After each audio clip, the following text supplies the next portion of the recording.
Hey guys, how's it going? Hope you're doing well. My name is Crown, and today I'm going to read you some very interesting stories that I hope that you're gonna love. And now, without further ado, let's go!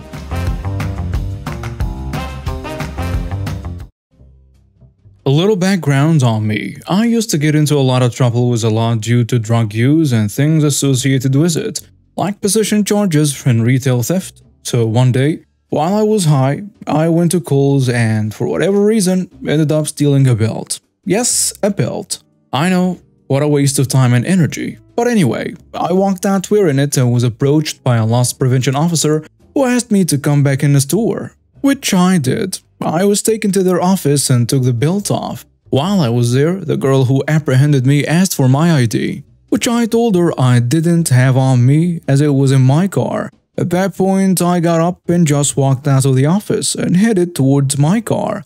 She pleaded with me to return, but I kept walking to my car and left. About 6 months later, my wife and I were planning to move, so I decided to call the sheriff's department just to check and see if I had any warrants. I was curious if charges were ever filed for the theft of the belt. And to my surprise, the lady told me I had 2 warrants. None for theft, but for misdemeanor battery. The girl at Kohl's said that I somehow touched or pushed her, which absolutely wasn't true. So I called my lawyer and she set up a time through the prosecutor for me to come to court and turn myself in. I was going to go before the judge to get my bond set, then bond out. The plan was for me to arrive at the county jail between 3 and 4 a.m. the day of my court date because a judge wanted me processed in the system prior to going before him. It was mid-January in Illinois and it was extremely cold in the morning of my court date. My wife and I drove to the jail around 4 a.m.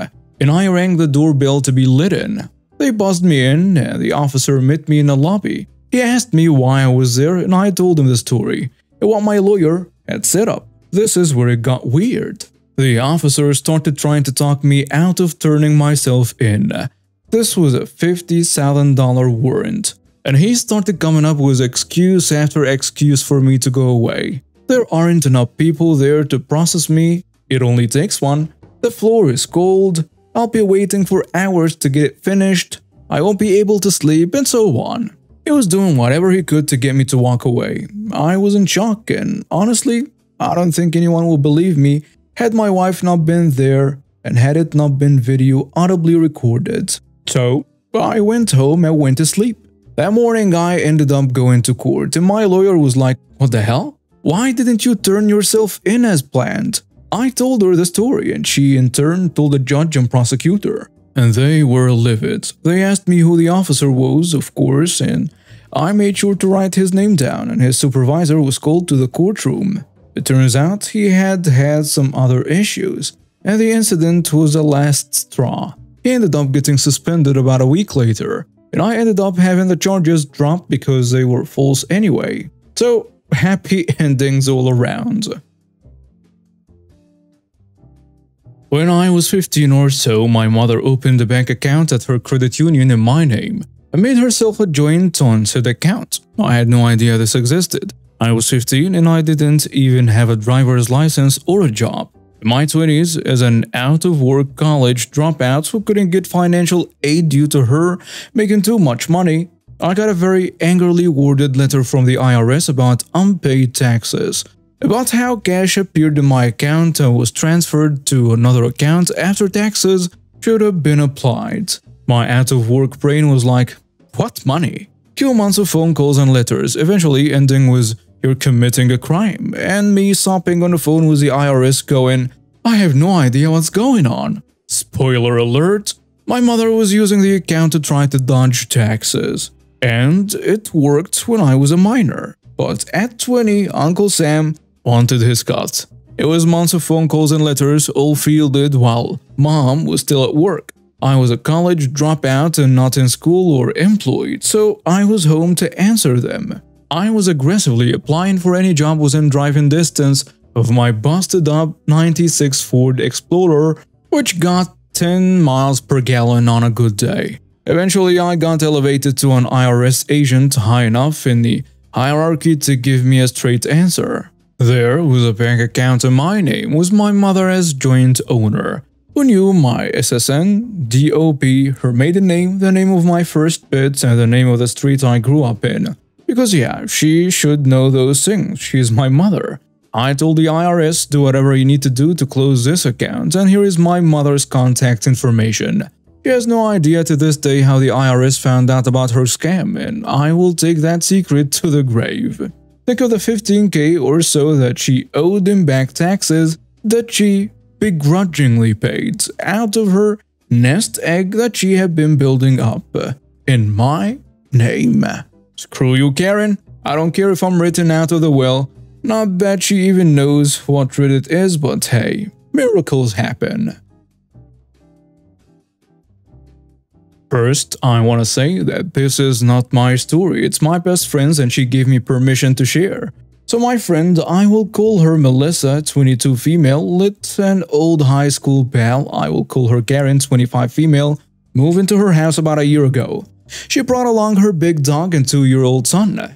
Melissa knew this would be a big chance, but Karen assured her they were both well behaved and she needed a place to stay to get away from her baby daddy, who we later found out was actually a really sweet guy. Problems started almost immediately. The dog ruined Melissa's couch, and Karen did not respect my friend's house. She left trash and food everywhere. Karen constantly invited her baby dad to stay the night, despite Melissa saying he was not allowed in her house. The dog and Karen tormented Melissa's 1-year-old cat to the point where the poor thing never came out anymore. Then, to top it off, when Melissa told Karen she had to leave after about 5 or 6 months, Karen resorted to verbally abusing Melissa, spreading horrible lies to people, and it's a small town, making fun of medical conditions Melissa has, and saying incredibly inappropriate and insensitive things about her mother, who struggles with alcoholism. There is more, but let's get to the revenge part. Melissa had no contact after she kicked Karen out. Fast forward about a month and she receives a call from Karen while she's at the JFS, Job and Family Services office. She was asking if she could use Melissa's address for her insurance to save a buck. My friend said absolutely not, and that she doesn't appreciate being asked to commit insurance fraud. Then she hung up. She stewed for a moment, then called back, but she didn't call Karen. She called JFS to report her. Karen apparently used her address anyway and was trying to get out of a bunch of medical bills she had stacked up. She was hit with a $28,000 fine for the fraud. How did my friend find this out? From Karen's baby daddy. They had bonded during this and started seeing each other. Oops. Anyway, I'm definitely glad I'm on Melissa's good side. Jokes. So, a little bit of background on me. I have a bunch of health issues, and that means I take a lot of medications. The important one here is my anti-sickness medicine, ondansetron, Tofran. Due to issues here in the UK, getting hold of some of my medications has been a nightmare. My anti-sickness medication has been the hardest to get. So what little I do have, I'm heavily rationing until I can finally get it again. The other important thing to note is that for a while now, it has been coming in a pill bottle and not a blister. Here in the UK, that's very unusual. Another thing that's important to mention is that it's pretty clear that I'm disabled. I have a walking stick and I wear a sunflower lanyard. Also, my face has dropped to the left due to a stroke I had. Basically, if you look at me, you know full well that I am disabled. The last thing is that the 3rd of June is my birthday. To be honest, the day kinda sucked, and birthdays are fairly important in my family, especially mine, as I've spent so many in the hospital. So I was on a bus today, and I'm already in a pretty foul mood. I had gone to the pharmacy in hopes of getting my meds. No luck. I am feeling very sick, and I'm in a lot of pain. I am tired, and to top it all off, it's my birthday. And I can't eat my birthday cake without feeling even worse. So, needless to say, I was close to tears. I was sitting on a bus in a disabled seat, head against the window, music in my ears, trying not to cry. One of my earphones ran out of charge, so I went into my bag to grab the case and switched to wired earphones. Just as I was doing this dad got on a bus with a small child. I paid him no mind as I dug through my bag until I heard him clear his throat. "My child needs to sit there," he said, looking at me. Now the bus was not busy at this point, and the seat next to me as well as the other disabled seats. I looked at him in confusion. Now the bus was not busy at this point. The seat next to me as well as the other disabled seats. I looked at him in confusion and I said, "I'm sorry sir, but as you can see, I'm already sitting here, and it's very clear I need them. He's welcome to sit next to me or you can pick any of the other seats." Now, I could have absolutely been nicer about it, but as I said, I was in no mood. He just huffed at me and sat on the other seats. All seemed well until the child started complaining that he wanted to sit on the left side, where I was. The dad ignored the kid while the kid kept moaning. At this point, my sickness had gotten a lot worse. So, I reluctantly grabbed my anti-sickness medicine from my bag to take one. It has one of those child safety caps, the ones where you push down and turn at the same time. I really don't like these caps, but whatever, get on with it. I was struggling to get it pushed down, but before I could complete this, my meds were grabbed out of my hand. The man went marching to the driver and he started shouting. He yelled that I was taking drugs on the bus and that I should be arrested. The driver pulled over and got out of his cab. At this point, everything got far too much and I burst into tears. The driver, an older man who knows me, said, "M isn't taking drugs. They are taking their medication." At this point, a lady had sat down next to me and wrapped her arm around me. I was just crying and crying and crying. Everything had gotten too much. Friends didn't wish me a happy birthday. I wasn't feeling well. I just wanted my anti-sickness medicine. I wanted a day where I wasn't unwell, especially on my birthday. As if to pile on top of it, the kind lady who was hugging me smelled of the soap my grandma used. So on top of it, I started missing her, wishing it was her hugging me on my birthday. The entitled dad realized how wrong he was and how much he messed up, but still tried to worm his way out. I don't really know what he said, I just know that he wasn't trying to make an excuse. The bus driver grabbed my meds off him, told him to get off, grabbed my water out of my bag, and helped me get the cap off. I took my meds, but I was still very upset, as you can imagine. Fortunately, the bus driver knows my auntie, so he called her and got her to come and pick me up to take me home. Update. Hi everyone, thank you for the kind messages. I thought I would give a little update. So I managed to get about half my due meds, which means I've been able to enjoy some of my birthday cake. It's a lovely plain sponge with fresh cream and royal icing.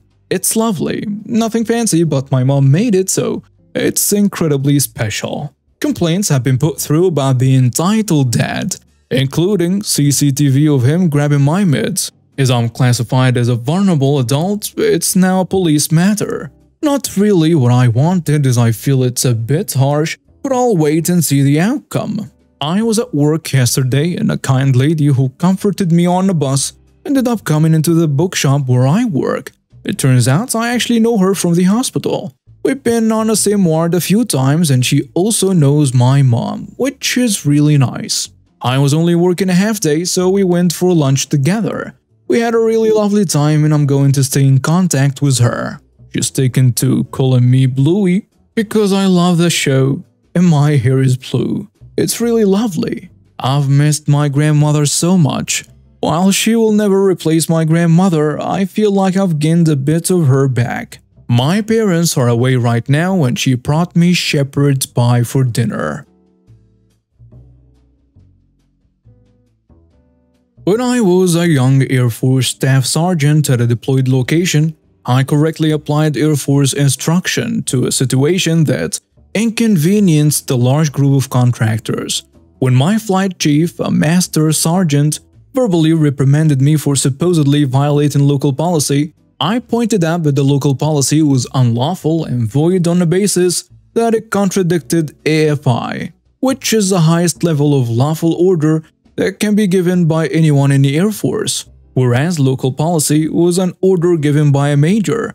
The AFI was an order given by a general. Thus, the local policy was an unlawful order insofar as it directed me to violate an order given by some superior in rank to the major. Now, these days, AFIs allow certain levels of command to waive certain AFI requirements, but they outline the level of higher command that must approve the deviation, and it's a lengthy process of documentation.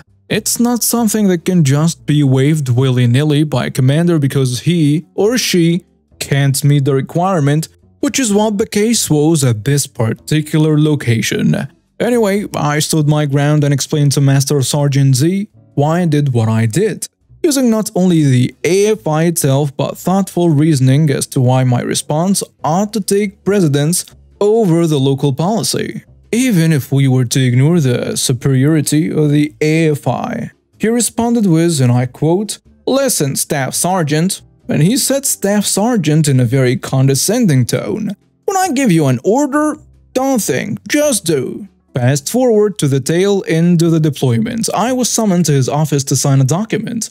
As I approached, someone was exiting the room and held the door open for me, so I entered. And that's when he started berating me for entering without knocking. He ordered me to exit the room, but this time I was to knock and await instructions before opening the door. So I promptly turned around and, in verbatim compliance with his directive, knocked on the door and I waited to be told to exit. He flipped and yelled about how I was being a witty insubordinate, and I informed him that I was simply doing as he ordered me to do without thinking, as he had previously ordered me to do. Anyway, he issued a letter of counseling, which I delightfully rebutted by pointing out that I was simply complying with his orders. I got the letter rescinded and we parted ways after the deployment had ended, never to meet again. I am now retired and enjoying life, but I would occasionally tell the story to my colleagues as a warning about abusing one's rank to win an argument and to ignore sound reasoning. Yes, there are times in the military when one must simply follow the orders that he or she is given, but those scenarios are usually restricted to combat and other emergency type settings, which the one I described was not. And now we have reached the end of today's stories. Thank you for watching and see you next time.